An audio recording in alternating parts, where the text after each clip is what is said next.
Isinailalim na rin po sa state of calamity ang bayan po ng Bugalyon, Pangasinan kasunod po ng epekto ng malalakas at tuloy-tuloy na pag-ulan sa lugar.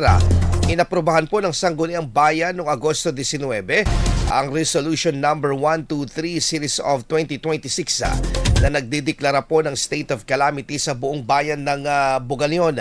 Batay sa datos po na nakapaloob sa resolution, tinataya po na nasa 25,000 na residente ang naapektuhan ng masamang panahon. Ang deklarasyon po ay magbibigay daan po sa lokal na pamahalaan na magamit ang mga nakalaang disaster funds at iba pang resources alinsunod sa umiiral na mga patakaran para sa relief at response operations. Kabilang sa mga maaaring tugunan ng mga pangangailangan ng pagkain, relief supplies, evacuation at iba pang agarang pangangailangan ng mga apektadong residente.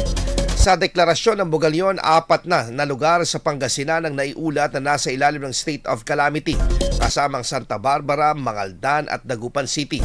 Patuloy namang minomonitor ang mga lugar na apektado na pa rin ng pag-ulan at pagbaha, habang pinapayuhan naman ng mga residente, partikular na ang mga nasa mababang lugar at flood-prone areas, na bantayan ang mga abiso ng mga otoridad at lumikas kung kinakailangan. IFM News. IFM News. IFM News.